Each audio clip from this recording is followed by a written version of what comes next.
સમાચારમાં આગળ વધીએ વડોદરાથી જાણકારી મળી રહી છે કે જ્યાં આરોગ્ય વિભાગ અત્યારે હરકતમાં આવ્યું છે અને શહેરમાં આરોગ્ય વિભાગ દ્વારા કાર્યવાહી કરવામાં આવી હોય તેવા સમાચાર પણ અત્યારે પ્રાપ્ત થઈ રહ્યા છે। ઉલ્લેખનીય છે કે વડોદરામાં એક જ સપ્તાહમાં 2 રેસ્ટોરન્ટમાં ગંદકી જોવા મળતા કાર્યવાહી કરવામાં આવી છે। નિઝામપુરાના મદ્રાસ ભવનને ગંદકીના પગલે નોટિસ પાઠવાઈ છે। અગાઉથી બનાવેલી ગ્રેવી સહિતની વસ્તુઓને પગલે નોટિસ પાઠવાઈ હોવાની જાણકારી અત્યારે વડોદરાથી મળી રહી છે।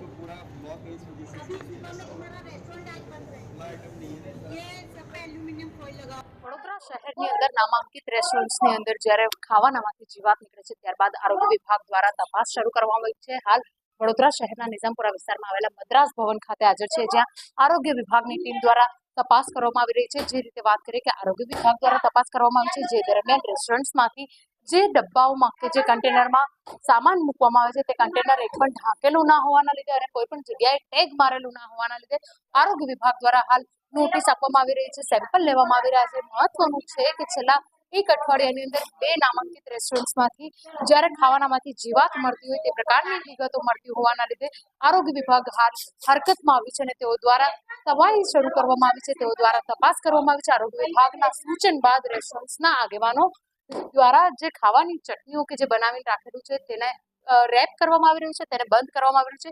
આરોગ્ય વિભાગના અધિકારી આપણી સાથે હાજર છે, તેમની સાથે વાત કરીશું।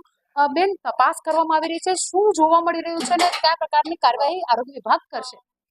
અત્યારે મદ્રાસ ભવન રેસ્ટોરન્ટ છે ત્યાં તપાસ ચાલી રહી છે, જ્યાં કન્ટેનર ખૂબ જ ગંદી હાલતમાં છે। ફ્રીજમાં જે બી રો મટીરિયલ બનાવીને મૂક્યું છે એ કશું ઢાંકેલું નથી અને ફ્રીજમાં બી બધો સામાન અસ્તવ્યસ્ત પડેલો છે અને ખૂબ જ ગંદકી જોવા મળી રહી છે, જેના કારણે અત્યારે સવારનું બિઝનેસ બંધ કરવાનું કહેવામાં આવ્યું છે। કે આરોગ્ય વિભાગ દ્વારા હાલ કાર્યવાહી કરવામાં આવી રહી છે, કારણ કે જે પ્રકારના દ્રશ્યો જોવા મળી રહ્યા છે વડોદરાના નગરજનોનું સ્વાસ્થ્ય સાથે ખુલ્લેઆમ ચેડા થઈ રહ્યા હોય ત્યારે આ પ્રકારના દ્રશ્યો ખૂબ જ દયનીય કહેવાય। અને મહત્વનું છે કે લોકો જ્યારે બહારનું ખાવાનું ખાતા હોય છે ત્યારે બ્રાન્ડના નામે વિશ્વાસ કરતા હોય છે, ત્યારે આ પ્રકારની બ્રાન્ડમાં જો તકલીફ પડતી હોય તો લોકોના સ્વાસ્થ્ય સાથે ચેડા થતા હોવાનું ચોક્કસ જાણવા મળી રહ્યું છે।